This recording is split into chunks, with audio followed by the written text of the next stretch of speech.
Good morning, ladies and gentlemen. I'm acutely aware that we're out of seats, but if you'd like to just gather around, we're going to get underway now. Our speakers in our first session have all sat down. Fantastic. Well, welcome everybody to Solar Energy UK here in 2015. My name is David Owen. Many of you have seen me shunting around. I started Solar Media almost 10 years ago. We're very proud of the journey that we've taken over those 10 years to help accelerate deployment of solar technologies here in the UK and of course all over the world. Now, we're rather blessed in the UK that we have a very, very resilient industry. We've had to put up with feed-in tariff changes and ROC cuts every year for the past 4 years. And it's been very, very exciting to help the industry through those very tumultuous times. And of course, I find myself having recently relocated to Australia, which is where I now reside, where there of course are no subsidies like a feed-in tariff, and they do operate a very strong residential and commercial market without any form of government subsidy. And that, as well as many other markets around the world also operating under those same circumstances, give us a lot of hope for what can happen here in the UK. Now obviously I'm acutely aware the sun does not shine as much in the UK as it does in some other places. However, we do have some very unusual and peculiar things that make the UK quite relevant when it comes to achieving socket parity much sooner than some of our overseas competitors. And this gives me a lot of hope. Not just now, looking around the show, it being so busy and all the companies, you've seen that this exhibition has grown 20% in size on last year, but also looking at the future. I've spoken to a number of installers, distributors, component suppliers over the last few days and asked them what they think of the market. And we're going to hear from our extremely prestigious panel in a moment with their views debating the future of UK solar. But from the people I've spoken to, this is not news. You know, the changes in subsidies were never meant to be there forever in the UK solar market. It may have come a little bit earlier than perhaps we'd have liked. And of course, nothing is in stone yet. We don't exactly know what will happen come January or February. But as you go around the show here for the next 3 days, you're going to meet a remarkable number of people with a lot of positivity about the UK market post-January 2016. Whether that's coupling with energy storage technologies, whether that's looking at the transition towards technological convergence in the home with controls and heating and lighting and electric vehicles. There is so much happening in our world right now, and there are so many opportunities for solar installers who have been doing it tough or look to be doing it tough in January to go and add on all of these technologies and components to their existing customer base. And that's a tremendous market. The difference between now and 2011, when Greg Barker stood up at our show at the ICC just down the road in Birmingham and proceeded to tell us that he was going to be cutting the feed-in tariff by almost 70%. That was going from 43 pence to just under 20 pence as it ended up. The difference now is that we have a much greater installed base. We have much more experience, much more expertise in the sector. And I believe that we have a very, very resilient sector, as I said before. So I encourage all of you, whether you're here or whether you're tuning into our live stream, we're streaming this initial session, to come along, look around the show, engage with these product and service providers, and make sure that your business can thrive going into 2016, because we are ever so close to socket parity here in the UK, and there's a lot of hope. Now, if you're not involved in the installation segments in the UK, we've also managed to cover a lot of what's happening internationally over the next few days and technologically. So whether your interests are in energy storage, renewable heat, clean technologies, energy monitoring, or indeed overseas markets where UK expertise can now find a home, then I really do encourage you once again to engage with, meet with, learn about the products and opportunities that the solar industry and the wider clean energy space has for your business. So I'm looking forward to the next 3 days. I welcome you all to join me and join all of us here and look forward towards the future, both here in the UK across all segments and of course around the world where we're seeing some incredible solar deployment. I think it's going to be very, very exciting.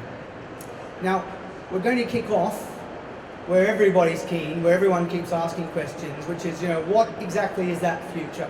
How can we pin it down? And I'm delighted that we've managed to get together a bunch of eminently respectable people who have a lot of experience and a lot of knowledge, both in the UK and abroad, to discuss the UK future, the big debate. Now, to moderate that session, it won't be me, thankfully. We've got someone who has even more experience, someone who's seen through more energy ministers than anybody could care to count here in the UK. Anyone who's been in the solar sector for more than about 10 seconds will have come across this man. He should have retired 10 years ago. He didn't. We're very, very happy that he didn't. And he's really had a tremendous impact on solar in the UK for the last, I won't say how many years, you might get embarrassed, but it's certainly a lot. We're talking decades, not minutes. And so I'm absolutely delighted to introduce our moderator for the first session, Mr. Ray Noble, who works under many, many different guises these days, but frankly is involved in every element of what we now have here as a successful solar market in the UK. So thanks very much, Ray. And I look forward to finding out what our experts are going to tell us now. Right, thank you very much. Thank you, David.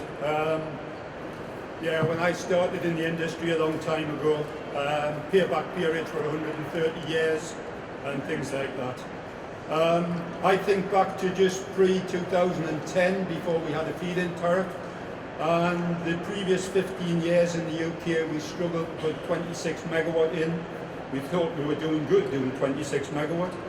However, on April the 1st, 2010, we were allocated the feed-in tariff, and that had a goal of 840 megawatt by 2015. So by today we should be at 840 megawatt. And here we are, we're now heading to something like 12 gigawatt by March next year. So in some ways we've been quite successful. But unfortunately we've had to deal with the politicians, and unfortunately they don't seem to have any handle on how quickly solar could move, how quickly it could drive down price, all the rest of the things that it's done, and every time we catch them out. So once again we're in the grey area of consultation, what's going to happen next, etc., etc. And I think what their view is, no matter what they do, solar will find a way. The solar industry is very resilient and finds a way around things. But I think this time it's a little bit too brutal. What we'll do is just go around our panel and just ask them to explain where they are in the industry and also where they see the future. And I'm talking about the future being next year and say 3 years time. Okay? So we'll start off at this end where the mic is, and Toddington Harper, CEO of Electric and the big 60 million. Over to you, Toddington. Thanks, Ray. I think really starting with the elephant in the room is that I think most people here I certainly accept that in the very near future we won't have subsidies anymore. I think that's really disappointing because if we had a longer future before that if you like, we have to fall off a cliff, we'd be able to make a much more robust industry that could build and create new business models and to deal with a subsidy-free world, as opposed to have to manage the really drastic cuts that are being put upon us. From our perspective, that means it's inevitable that people are going to lose jobs. We've heard in the last couple of weeks some large companies already making redundancies, pulling out of the UK, and we really think that's disappointing, and in fact totally unnecessary. It didn't need to happen. A 6% theoretical drop on the cost of, or potential increase on the cost of consumers' bills by 2020 is apparently what this is all about mitigating. And the reality that the government can think they can forecast that, I think is clearly nonsense. So, as I said, the elephant in the room is that is upon us. And from our perspective, what does that mean? So it certainly doesn't mean that solar is dead. It is at odds with where we are, we think, internationally.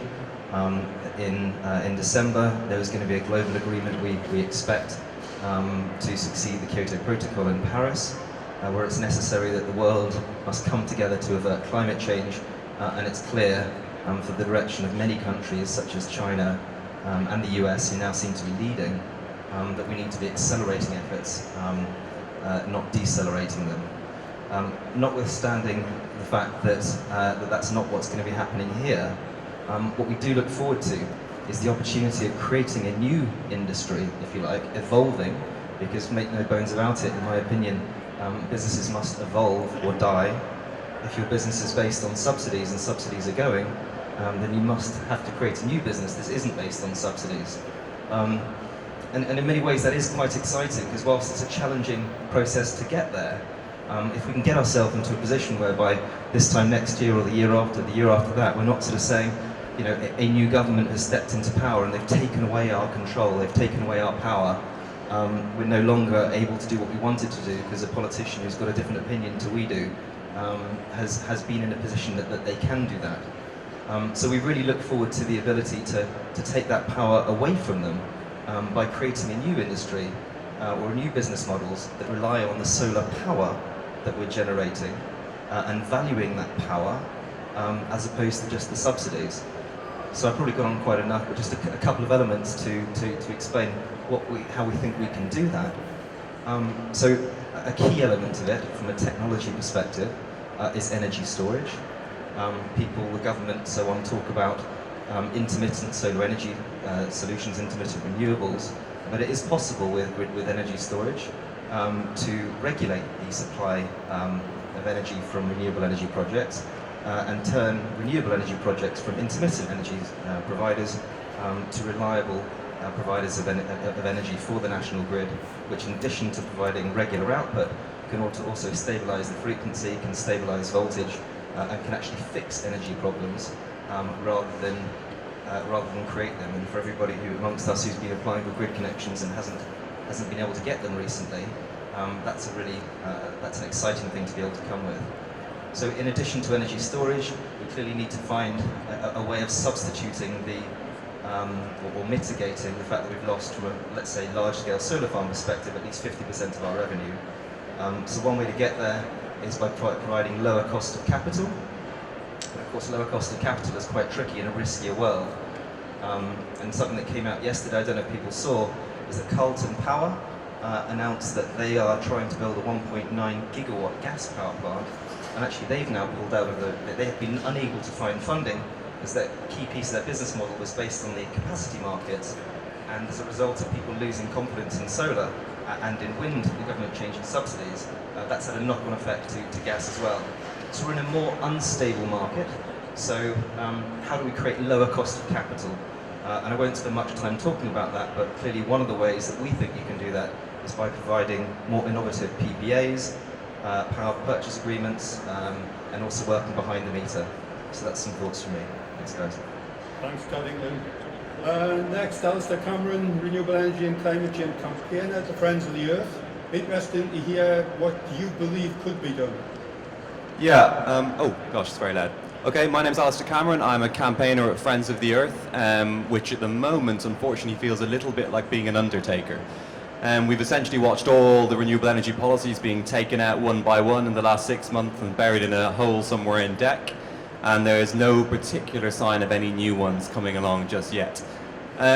So we do find ourselves in a slightly extraordinary situation where in the run-up to Paris, the UK government is effectively delaying decarbonisation. And it's delaying decarbonisation for fairly spurious reasons. Todd mentioned the business about bills. Well, the thing they're doing with solar right now will maybe reduce bills by a couple of pounds. We know the big six are overcharging their customers by a couple of £100. So it's fairly obvious where the evidence of this is lying. And I think that's partly my job as a campaigner, is to remind the industry of the politics behind this. I think industry tends to get very excited by models and very excited by showing evidence. But the situation we're in now is not purely about the evidence, it's about the politics of this. DEC are not proposing to cut the feed-in tariff on the assumption that the industry will thrive. Their own projections suggest a 93% reduction in the solar industry, in the rooftop solar industry. They're fine with that. It's not a question of them going, oh, these guys don't need the money, we've done the projections, they'll be okay. No, they're saying you're not going to be okay, but they don't mind. And I think that's a really, really important distinction to make.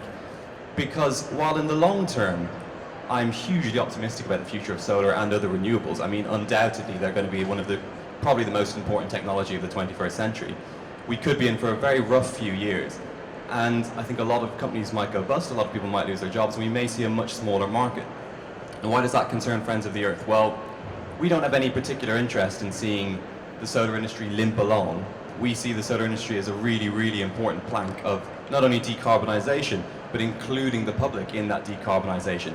We know some companies will survive, some of the companies on this panel will probably survive, but a huge number of the smaller rooftop installers may find it a lot more difficult. And I think that's a sort of really important kind of distinction to make. You know, we need to see this industry growing, not merely surviving. And obviously, when we can move to a subsidy-free situation, that's fantastic. But don't be fooled by thinking if there's no subsidies, there will be no politics. Because there's a lot of people who don't want solar to have much part in this mix at all. And there are lots of ways you can keep an industry out rather than just go for subsidies, you know. People might want less export market. They might want taxes on actually feeding energy into the grid, like we've just seen introduced in Spain. There are a lot of people who would have a very large stake in sort of delaying what is a rather disruptive technology for them. Yeah, so I'm not going to say too much more. I'm just going to say really that I think it's important at this stage, actually, and I know this is probably a plea on deaf ears to some extent, but I think it's really important that the industry actually sticks together to some extent, and that we do see a bit of united pushback against what the government is doing. Obviously, you know, we want to be sensible and evidence-based and all that stuff, but at the end of the day, the government has no problem kicking the renewable industry. There's no cost to them in doing so. This industry needs to make sure that there is a cost, so that the next time and this time it's much harder. And nothing is set in stone. We know that. We know that there is many things up for grabs in what's being discussed right now. There are different fit levels, there are non-fit benefits, there may even be more money, who knows.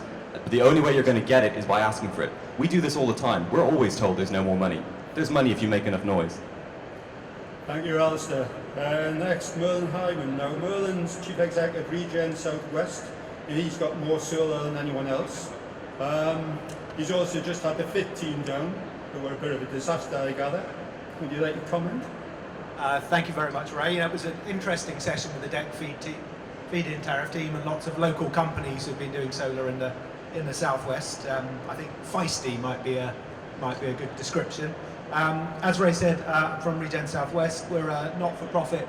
Our mission statement is about working for a revolution in the way we generate, use, and supply energy.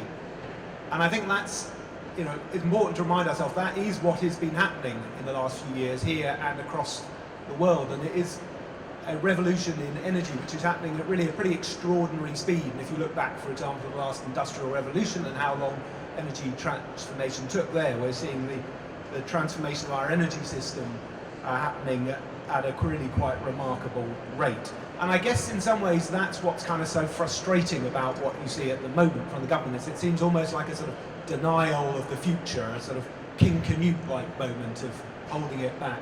And I do think in a few years we'll probably look back and see this as a sort of, well, perhaps not the last gasp, but a last attempt of the incumbency, if I can put it that way, to fight, to resist the kind of change that we're seeing, that's going to see a lot of winners, but also quite a lot of losers.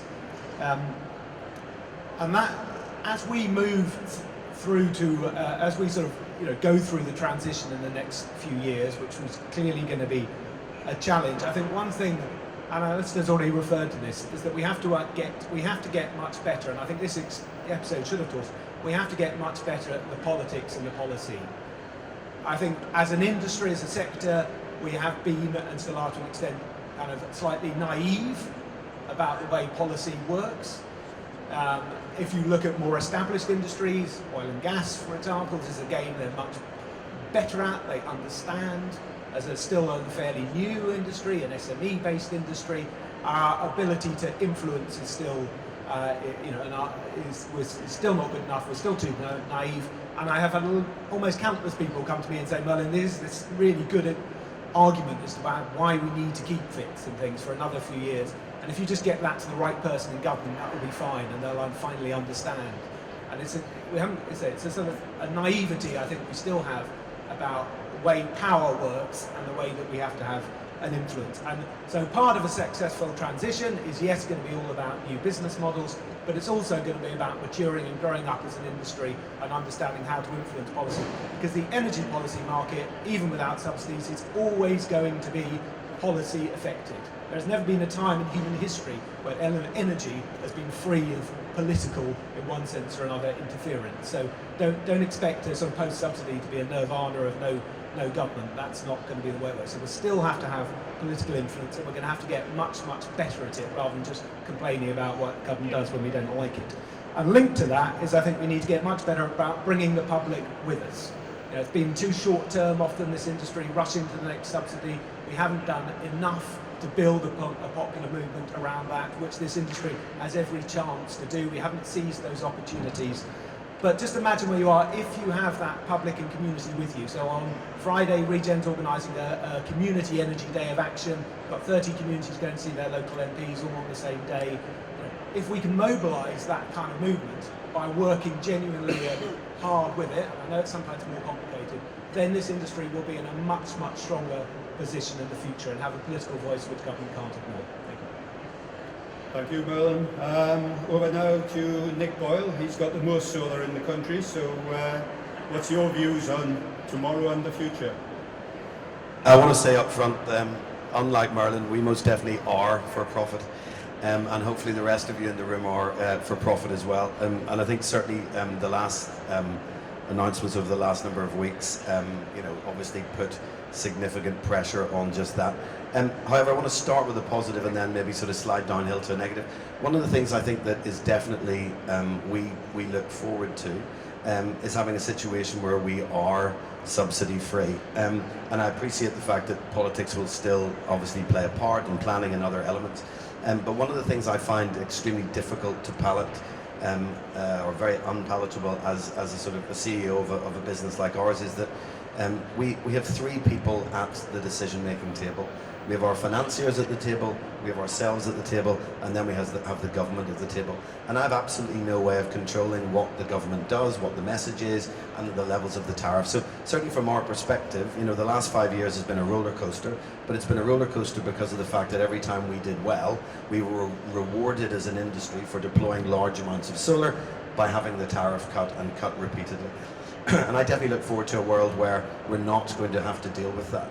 And therefore this subsidy-free world, and this is the thing I think sometimes the government misses, is something that a lot of us are really hell-bent on getting to. We don't want to have a situation where we've got to go cap in hand constantly to a third party and look for somebody to subsidise what we're doing. Albeit, I would ask them to look at all of the other industries that supply the rest of the energy and ask whether or not they are in fact being subsidised in some sort of slightly more roundabout way. I think we also have to be realistic though. The changes that are coming will mean that this industry will shrink. I'm not necessarily saying it'll shrink in terms of head counts of people putting panels on roofs or ground or whatever, but I definitely think it's going to shrink in terms of the number of players. In any market that goes through what we're about to go through, what you do get is you get rationalization, you get consolidation, you get large players tending to buy up small players and if you like drive larger economies. At the end of the day, economies of scale are something that will work in this industry and every other industry, and we owe it to ourselves in order to drive profit to make sure that we continue to drive that. I think that economies of scale, I think vertical integration, etc., are all much overused words, but I think that's something that we've got to knuckle down and focus on. I also think that the days of the developer, as in the guy who flies in, I'm not being rude about flying in, but let's say he flies in, he puts something through planning and grid and then sells it for 10 times what he's actually put into it financially. I think those days are gone. I think there's absolutely no way that we can continue to pay bumper profits to individuals that are, if you like, performing some part of the process but are not there for the final part and are certainly not there looking after those assets for the 25 years. I think there's simply not enough cake to go round, and therefore the large entities are going to have to be completely vertically integrated in order that they survive. But I have to say I think we will survive, but I think that the we is a smaller number, unfortunately. In terms of just very quickly touching on rooftop, both C&I and residential, it's unfortunate that I sat about 12 months ago in Amber Rudd's office, and she told me that it was important that I take my focus as a business off ground mount and focus on rooftop and residential. We then in turn went and recruited an additional 70 people, and we have the announcements made a couple of weeks ago. So I'm not particularly happy about that. Having said that, what I am happy about is the huge strides forward that we've managed to, if you like, achieve as an organisation and ultimately as part of an industry on both the commercial and industrial and the residential. I think residential, as the guys were saying, is more about creating a smart home and a whole, data management and control solution rather than just putting PV on someone's roof and squirting it back into the grid because they're all at work during the day. So I think there's definitely some smart things that can be done there. But I think we've all got to sit up and realise that there are difficult times ahead. We're a little bit away from grid parity on the commercial and industrial and the residential, and certainly from our perspective, our focus and our push to government is to not kill that tariff yet, to basically bolster it for maybe a shorter period of time, but focus on getting ultimately this industry to where it wants to go, which is grid parity across the entire solar suite. Thank you. Thanks, Nick. Over to Angus MacDonald, CEO of British Solar, and came from a farming developer background. Interesting views. Where's your future?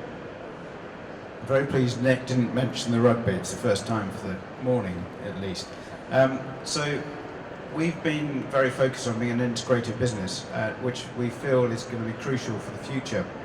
Nick's touched on a lot of other aspects that I totally agree with him on, and I'm conscious that the government have been a bit quick in cutting back on their subsidies. I think it's a real shame for a lot of the industry. It will ensure that there'll be quite a lot of jobs lost. There'll be a lot of businesses going out of business. Consolidation will occur, and I think it'll take us a couple of years to get back on our feet properly for the whole solar world to become the success that it can be. From our point of view, we are, however, quite excited about getting rid of the government as part of our decision-making process. We'll get rid of these awful deadlines that we've all been suffering from. And here we have at least 2 now before the end of March. But I think we're going to see a big change in the whole energy sector anyway. Embedded generation is going to become a much stronger part of our future. The centralised generation situation will change. The comment that was made earlier on about the gas power station sums up some of the changes that are coming. We're actually very encouraged about the future. We think there's a very strong opportunity for integrated organisations to be out there delivering energy behind the meter. So we've heard socket parity or plug parity. We're looking at energy prices going up significantly. That's what I call the total cost of energy, not the wholesale price. And I'm seeing our technology, that includes batteries and solar, coming down in price. And the combination of those 2 things will put us in a very strong position in years to come. My greatest worry actually is that in about 3 or 4 years' time, we're going to be in a reverse situation with the government wanting a piece of our cake. And it does worry me that the government could be not playing on a level playing field when it comes to the whole energy sector. I feel already that the fossil fuel sector has a lot more support than people open up to, and that what's likely to happen is that they will punish the successful organisations going forward, and therefore we're going to have to be lobbying a lot harder and become a much more united force in this sector to make the most of the future. So I'm looking further ahead. I'm very positive about the future, but I hope that the government plays for the straight back going forward. Thank you. Thanks, Angus. And our last speaker on is David Maguire from BNRG Renewables. Are you going to stay in the UK, or are you going to flit off abroad now?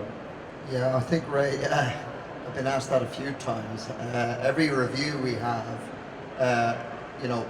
we look at what the future's going to hold. I guess BNRG has been in the solar business in Europe since 2006, so we've seen a lot of these changes before in other European territories, where we've had dramatic and rapid changes in feed-in tariff mechanisms, and even in some instances retrospective changes. I think the UK has been particularly traumatic for us on the basis that it's been very successful, but by the same token, the latest change is very dramatic, and I guess I see I don't see an immediate future. In the next few years, I think we've concertinaed our construction program from 6 months to 3, and I think after that we're putting whatever projects we have on ice. We've changed the nature of our business in that we have become vertically integrated in terms of construction, development, construction, and actually owning those assets ourselves, because to be quite frank, we wouldn't survive just being a pure play developer anymore. The reason, I guess, that we have survived since 2006, despite dramatic changes and rapid changes in support mechanisms in Europe, has been that we've always been in at least 3 different geographic territories at any one time. So as a business, we've projects under development in Latin America and Sub-Saharan Africa and some niche markets in Europe. It's disappointing because the UK, I think, delivered what we felt was a very transparent framework and regulatory framework in which to operate in. You knew where you stood. You could gauge the risk. You could gauge the investment. You weren't worried about retrospective changes. Well, that's not the case anymore, really. I think the removal of Lex, as well as the rapid changes in ROC and FIT, has probably has damaged the investment business in energy infrastructure in the UK that's much wider than solar. Notwithstanding all that, the future for solar in the UK is bright. It's just that for the short term, at the moment, for the next few years, I can't see us doing a whole lot of business. And I think we, like Angus and like Nick, we're very much looking forward to the day where we're not reliant on subsidies.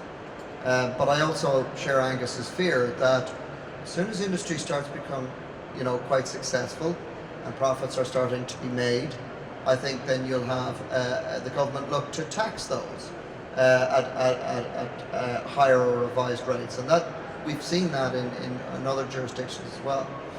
So I think long term things look good. We're on the industry remains on the good cost trajectory. I think short term in the UK though, I think the industry at this moment in time employs about 35,000 people. Well, there's going to be a lot of jobs lost in the next year. I'm not sure what level or what quantum that fallout is going to be, but it's going to be significant and it's going to be traumatic. There's going to be a lot of consolidation. And I think those companies that are vertically integrated and that have a diverse range of activities are the ones that are going to survive. And also those that can afford or have the sophistication to go overseas as well. So it's going to be traumatic, but we'll come out of it, albeit there'll be a smaller number of players at the end. Thanks, David. From what I gather, we expected 2 to 3 years of additional subsidy. The story goes it was the coalition's fault, that they thought they had £1 billion left in the LCF budget, and unfortunately somebody before he left the job spent the budget. So from what we gather, Mr. Osborne has said no more, draw a line, we've got to end it there. However, we've got the spending review coming up on the 25th of November. I'd like to ask each what they believe that George Osborne could announce that would be a benefit to them for the next couple of years to get over this hiccup and continue the thriving industry and keep the 35,000 jobs. Can we start with you, Teddington?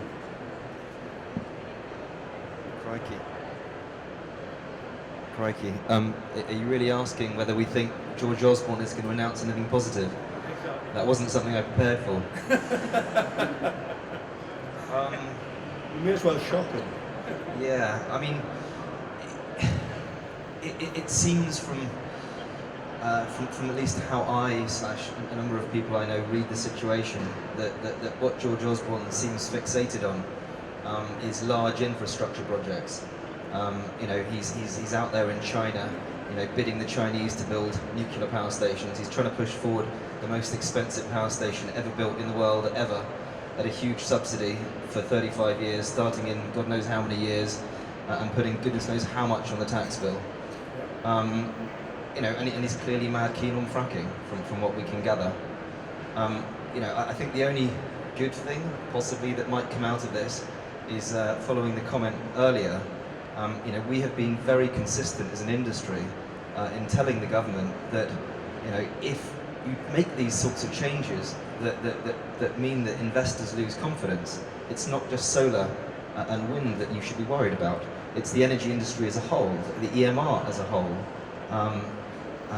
It's the bigger picture, and I think what's really starting to be clear, certainly from the announcement yesterday of the very large gas power station that was a big part of its revenue model was based on the capacity market, which is a subsidy, and of course Hinkley Point C, which is trying to be bludgeoned through from what we can work out, but is incredibly expensive and has the odds against it.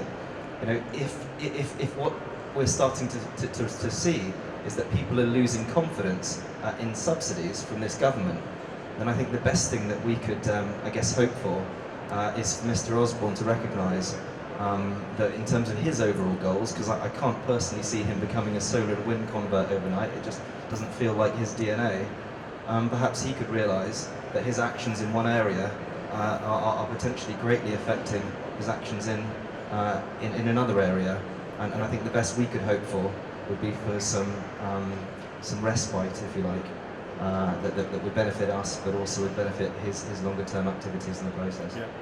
Clearly, Mr. Osborne wants to be the Prime Minister in the future, so I'd ask Alistair to, we know he's going to be signing the nuclear deals next week for Hinkley Point and Bradwell and a few others possibly in the pipeline. From a Friends of the Earth point of view, your view? Yeah, obviously we have significant concerns with the nuclear power stations, not least the cost, which is astronomical. We don't need to go into that too much, but it is worth pointing out that actually a householder under the new FIT regime being proposed will be getting paid less per kilowatt hour than the Chinese state companies building Hinkley. So that's just an example of where we are with this discussion. In terms of the LCF and what George Osborne could announce, I'm going to say two things. The first is the campaigny thing. The campaigny thing is this: George Osborne will only announce something positive on renewables if he has to. And the only reason he'll do it is if there's enough noise and enough support in the country for renewable energy, and that's why we run campaigns the way we're doing now to support solar. Because we see it not just about the feed-in tariff, though we do still think very strongly that there are better options on the table, or under the table perhaps, than are being presented at the moment, and they're absolutely worth pushing for, but also because that feeds into the whole much wider argument about what's going to happen to the levy control framework, what's going to happen to renewables, what kind of energy system are we going to have. We know there are discussions ongoing right now about the next phase of the levy control framework. We believe there probably will be one of some kind, but we don't know what that's going to look like, how much money is going to be in it, and what the mechanisms are going to be. So that's still something that can be fought for and pushed for, and we know George Osborne will only do that if he thinks there's some reason for him to do it. The techie thing, I suppose, is what could he do that might be useful? Well, the things we've heard of, obviously there may be money in the next phase of the levy control framework. Maybe a little bit of that could come forward to this phase. We know there's £1 billion in for a CCS somewhere that will probably never be spent. We know he raised £4 billion from the climate change levy. There's a little bit of that money floating around. Maybe some of that could come renewables' way. There's an argument to be made there. But the sort of two most likely things, I think, are some sort of carbon tax. If that's sufficiently high, that could be good. And then you'd have bidding into a sort of CFD pot, and there'd be a higher carbon tax that would set the base price. I suspect we know what would happen with that. It'll be an insufficient carbon tax, because everyone will go scream blue murder if it's high enough to actually reflect the damage it causes. The other one, I suppose, is something to do with the carbon floor price as well. If he does anything with which is basically the same thing, but if he does anything with the carbon floor price as it exists at the moment, that could increase the wholesale price a little, which would put some more money nominally into the levy control framework for the next few years. They're all kind of fudges, but they'll only happen with political pressure. None of this happens because of good mathematics. It all just happens because you have to create enough pressure for it to. Yeah. Over to Merlin. Merlin, you're going to get the first nuclear power station in your area. No doubt Mr. Osborne will say, well, you're going to get 45,000 jobs, so it doesn't matter if you just lose a few in solar. Views? Yeah, you've put Nick's nearly fallen off his chair on that one, so we've obviously.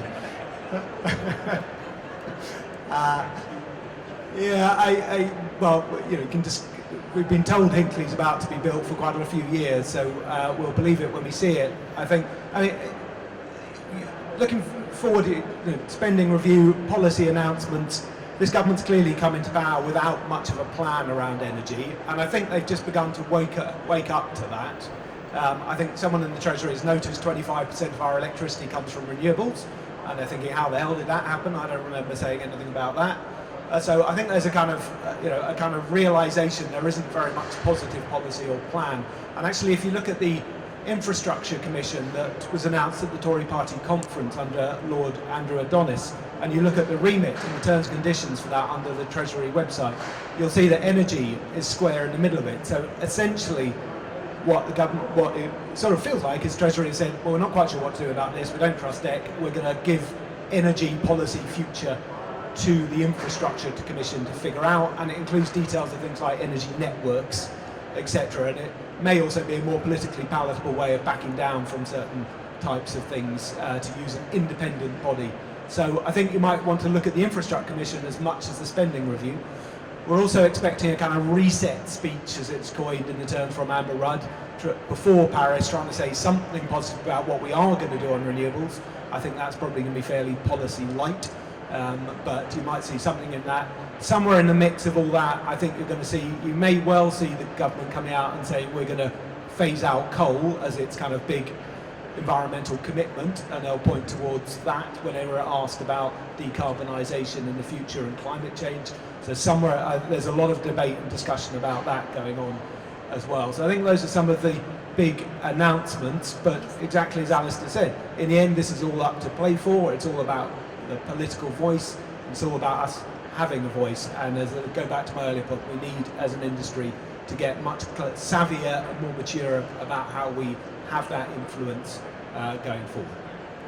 I think the energy industry, we all know, gets lots of subsidies, but nobody really knows how they get it or what they are. It would be nice if solar industry was a player in that little pot. I know that, Nick, you mentioned the fact that if you were to get the nuclear price, you would build solar and storage together and be laughing into the future. Your views? I want to start by saying when I said the solar industry had the legs taken out from under it, I didn't realise I was talking literally. Let me just comment first. I mean, I'm not my area of expertise clearly, but I suppose what my ask would be is that we generate a scenario where we've got a level playing field where we as an industry and other industries in the renewable space are dealt with an even hand to other technologies. I think that there are so many little pots and little subsidies and tax breaks and all these other bits and pieces that, because of the fact their sheer volume and because of their diversity, mean that it's pretty much impossible to actually see who's getting paid what for what. I think we definitely suffer as an industry, not only ourselves but the other renewable industries, because of the fact that we don't have the deep pockets that can pay all the lobbyists and make sure that your message is constantly getting to the right individuals at the right time. And therefore I think that's something that is unfortunate, and unfortunately with the reduction in our remuneration, that is something that is going to continue. So a level playing field would be good. As to the point about Hinkley Point, there's absolutely no doubt if somebody gave me, or any of us, £95 index linked for 35 years, you can have much baseload as you want, because that's the most ridiculous scenario. Oh, and by the way, I've still got 12 years before I actually have to deliver it, because that's how long it's going to take. I do think, however, that the blind man on a galloping horse would realise that Hinkley Point is not simply about the provision of baseload electricity for the UK. It's very much about making sure that you align, or certain people align themselves to their friends in China, and obviously basically do things that look good for the Chinese, given where they are going to become relative to even the United States as an economy over the next sort of decade, century and beyond. So I think unfortunately there's very much a political play there, and I'm not really sure that we're going to win that one, because ultimately I think it's about bigger things than simply tariffs. So from my perspective, I would just say that what I'd love, but I don't think we're going to get, is a level playing field, and us to basically be allowed to fight, head to head with other technologies. Thanks, Nick. Angus, similar views, or do you see something different? Ray, I have very similar views. I think the nuclear question is a really good one. it actually plays right into our hands. We know that Osborne is telling us there's no money left. I think for him to change between now and November is unlikely. He's never been particularly pro renewables. He's always been very pro gas and dropping the coal.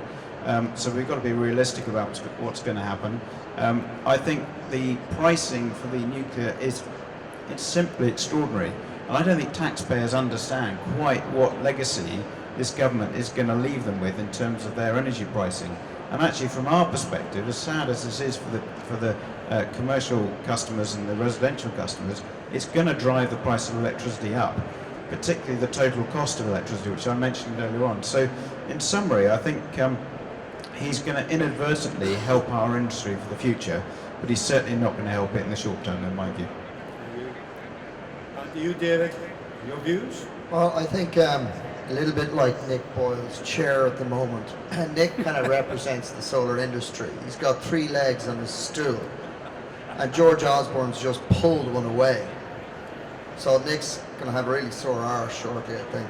But I think what I'd like to see Osborne do is actually let us compete. Give us a CFD against nuclear, please, because we'll really undercut them.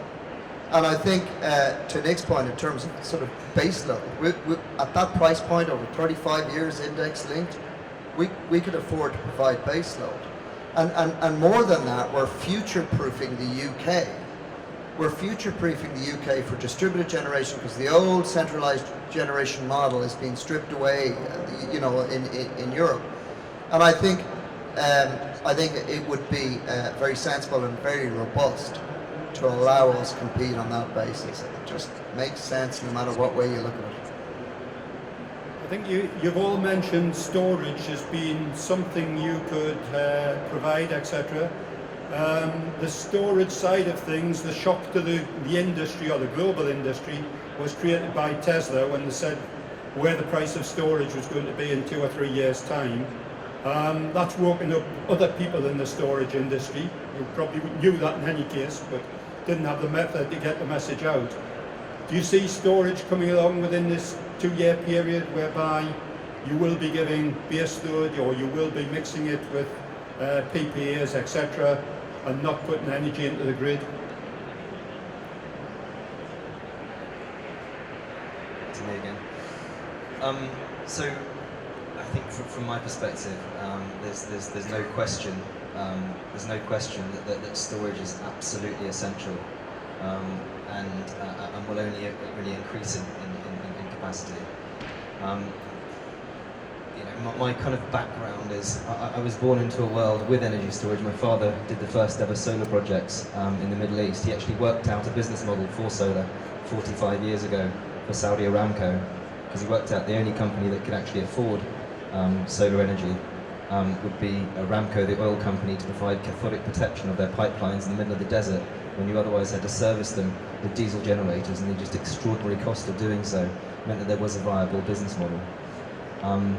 It didn't really kind of make sense when I guess really from Germany, it was recognised that you could just put renewable energy into the national grid without really doing anything else. So you could just put intermittent energy, pump it in, you get a feed-in tariff. It's kind of like a business model as opposed to a power model. And people hadn't really, I think, thought about the implications of managing supply and demand and so on. I think what's been very clear is that people have realised, countries have realised, grids have realised, DNOs have realised, that when you get to about 10 to 20% penetration of renewables, you start having really major problems on your grid. Because whereas the grid was the Edison days, which I guess is really what we have today in many developed countries, where you have a small number of very large power stations, each providing relatively reliable output, which you can balance every half hour, or actually balance in real time supply and demand, and you can do it because you have a small number of large power stations, which you all know about, and you move to a world where you have a very large number of small power stations which are intermittent. Means that you physically cannot get past certain penetration. You know, we were losing, we were actually, in our last grid applications, 98% of all the grid applications that we put onto the grid we were losing. It was just not economically viable. It's not that the grid couldn't cope with the capacity, but it couldn't cope with the concern that there might be an irregularity, that there might be voltage problems, that there might be frequency problems, that there might be a host of other challenges created by a huge amount of renewable energy that's decentralized and not controlled. So, it's absolutely critical that if we're going to move past the 10 to 20%, which we have to do, if we're going to be serious about combating climate change, if we're going to be serious about decarbonising our economy, the likes of the commitments that are enshrined in the Climate Change Act, and many countries have already submitted their kind of pre-commitments for Paris, then technologically we have to. There's no kind of question about it. We have to start using energy storage. In answer to your question, will it happen in the next 1 to 2 years? Well, I think it's clear it's already happening now. Electric have installed a number of energy storage systems. We've won a contract to supply one for the national grid in the UK. Tesla and a host of other companies have got domestic storage systems. People will also start thinking about putting that energy, storing it from your house and putting it in your car. I drive an electric car. I think the value of energy, if I put it in my car, is worth about 4 to 5 times the energy that if I use it in my house. And there's a combination of these different solutions that are, from energy storage and possibly hybridized energy storage and hybridized revenue streams. So the short answer to the question is yes, there's going to be a lot more. And I guess the bigger picture is that longer term, it's going to be an absolutely critical part of our future, because you cannot have a decentralized energy system that's reliable without the ability to regulate and control the grid in the way that we require and that we've become accustomed to. Alistair, the government have got a policy to support electric vehicles, to keep the motor industry in this country. We have a battery plant in this country. Unfortunately, it seems that one department doesn't talk to the other, and George Osborne never hears any of it. Is this something you could lobby on as part of the campaign? Yeah, I'd like to think so. It's pretty clear to me, electric vehicles, batteries, etc. They're a huge opportunity for the UK. It's a very sort of dense country. It's a very centralised country. It's the kind of place that makes sense. But obviously, solar fits so beautifully into that it's very disappointing to see what's happening. I guess to go back to the first question as well, will we see battery storage coming in the next few years? I don't know, is a simple answer. I'm not as up on the detail as you guys. I hope so. Particularly hope that we get it for domestic customers, because again, we think that it's where the domestic interface comes in that you start to see really interesting societal changes. I would say though that I'm still concerned about the paybacks and all of this stuff. We talk a lot about grid parity, and usually we talk about that in levelized cost of interest terms, etc. You can be at grid parity, LCOE, but still have a 25-year grid payback. You can still have a 20-year payback. Chuck in a battery, you might be looking at a 30-year payback. Now, on a long enough timeline, that's great, but for the average domestic consumer, that looks pretty unattractive. That's probably longer than they'll live in that house. So I think we'll need to look at more imaginative ways of bringing that in, and I think there's still a big question over how much storage can get in place quickly enough for the sort of domestic mass market that we'd like to see, as opposed to say just the grid storage stuff. But obviously, I think you're absolutely right in terms of a campaign group. I think we need to do a job of painting a picture of a kind of positive future energy system. We've tried. Unfortunately, it seems to be quite difficult to get people that excited about energy. Something people don't really think about very much. But the likes of Tesla and so on have done a fantastic job of that. So I hope so. It's a simple answer. Merlin, you've got a variety of different systems of solar in your area. You've also got the weakest grid in the area. Do you see storage in the way that, say, Germany have been using it, coming along quickly and save your world of industry? Yeah, I think the technical term for the grid in the southwest is stuffed, as it seems to be the one that generally gets used. I mean, we are going through, aren't we, beginning to see a tremendously exciting change, a kind of epoch-like change in the energy system from a centralised system, big power stations sending it out to us all, to a much more decentralised system.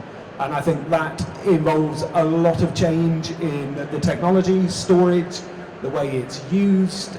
Regen's running with Western Power and others something called the Sunshine Tariff Trial down in Cornwall, which gives local people cheaper power if they use it when the sun's shining.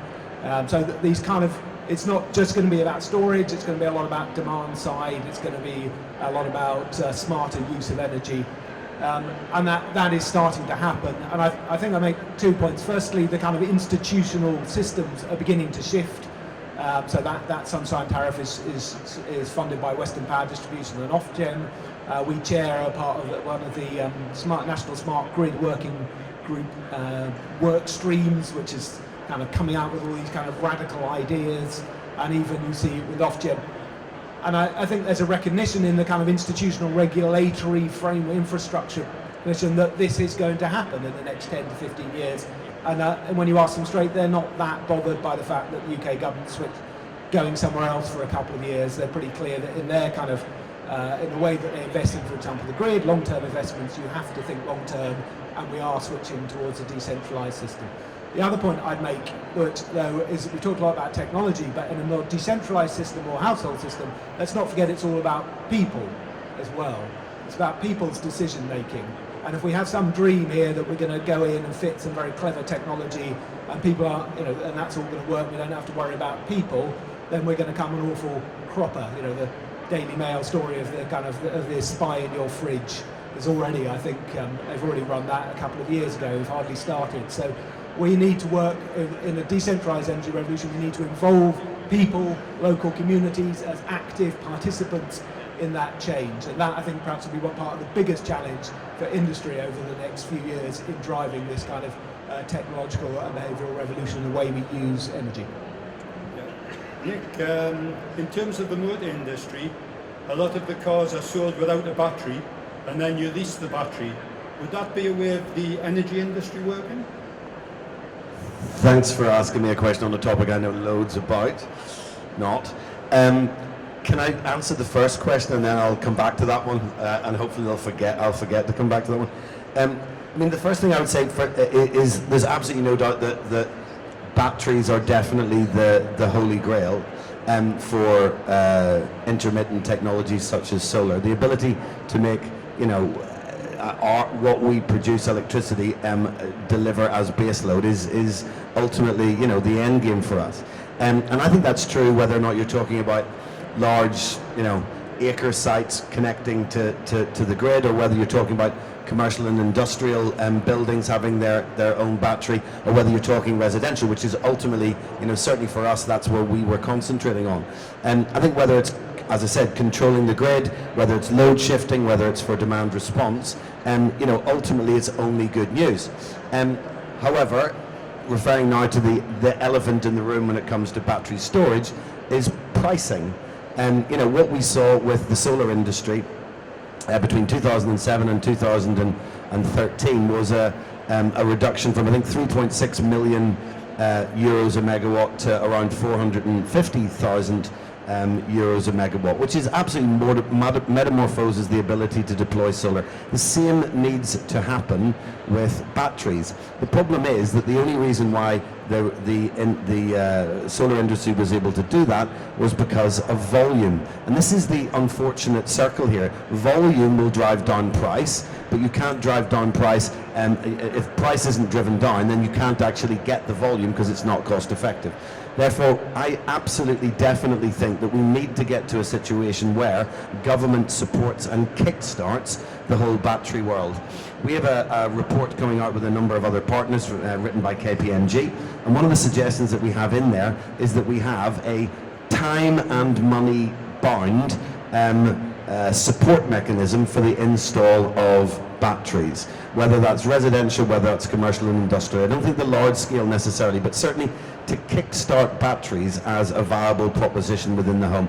Yes, you've got to bring people with you, but you have to have something that you can actually show them and see how that can positively impact their lives. We had a business plan that unfortunately is now shelved, but our business plan was to do 1 million residential smart homes in the UK by 2020.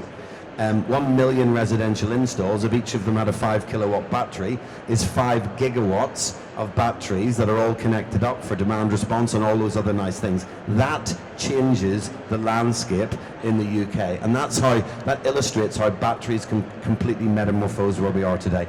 Unfortunately, unless someone in the government takes some form of action and gives the support to kickstart this industry, then all of those lovely things, all of those positives are unfortunately going to be lost, and other countries will get ahead of us, when at the end of the day we could have been leading the way. As for your question about cars, I don't drive an electric vehicle, unfortunately, but I'm going to get round to getting one soon, and to be perfectly honest, I'm probably not the best one to answer the question. Thanks Nick, for being honest. Angus, you're doing battery installation on a solar farm at the moment. Do you see certain barriers to deployment that need to be changed, regulation or whatever? Ray, apologies. I need to ask one of my more technical team to answer the regulation point. But I think the biggest barrier to entry is what Nick's covered, which is the cost of these batteries at the moment. We forecast them to come down. We're seeing a lot of technology being improved and a lot of research and development going on within the battery sector. So we have to remain agnostic to what battery we should be using. And I would be very careful not to follow any particular manufacturer, because there are a lot of improvements happening quite quickly in that field. We're going to hear a lot more about this sector though. As Nick says, it is regarded as the holy grail by the government. We think we're going to hear more of PVIS, PV integrated storage. I forecast in years to come that the cost of electricity through a 24-hour period will be the same, because your storage will smooth out your whole process of energy supply through the day. So we're really excited about the future. We're working hard, not just on the actual technology of fitting in storage, but very much the ability to have it communicating to the grid or to the end user. And the combination for us of solar with integrated storage and the right switchgear to make it work for your end customer is going to be crucial. And it comes back to the behind the meter aspect that we're working so hard on. So I do see storage as a crucial part of our future. It does need a kickstart. It's still too expensive, but I'm sure that the volume will come, and just as Nick said with solar pricing, we're forecasting battery pricing to be plummeting at some stage. We just don't quite know when. So we look forward to it, and I do see a huge change in this industry with this sort of thing coming. I see a sort of Google, Apple type animal appearing in the energy sector, where people can literally go and buy off the shelf their energy pack for their homes, which will help the country enormously. Thank you, David. Any last thoughts? We're coming to the end at the moment. Yeah, I think storage certainly is, for us, the game changer. It will be the game changer. We did a sort of 150 kilowatt storage system, PV and storage system in Somerset back in 2011. It's no longer there. It doesn't work, wasn't viable, but proof of concept, it does work, and it works well. So I think in terms of the types of storage we're looking at, whether it's flywheel, flow batteries, lithium ion, they all serve a purpose, whether it's voltage quality or load shifting, demand response, etc. It's not there yet, but I think it's a case of watching the space. Nick mentioned, that the cost in solar was really, those cost reductions were driven by scale of manufacturing. When we look at Tesla, Panasonic and others that are building gigawatt factories for lithium-ion, production of lithium-ion batteries, it's going to be a very exciting space and one to watch over the coming years. Thank you, David. Well, I think the message is a little bit disappointing from the government. They made the cuts a little bit too early. Hopefully the campaign that Friends of the Earth are fronting will help George Osborne make the right decision. But I think, as far as I can see, solar might take a little bumpy ride again, a bit of the solar coaster for a year or two, but then it'll be back, and it'll be back fighting strong with storage to support it. I'd like to thank you all for turning up today. I'd like to show you, if you'd show your appreciation for the speakers. Thank you.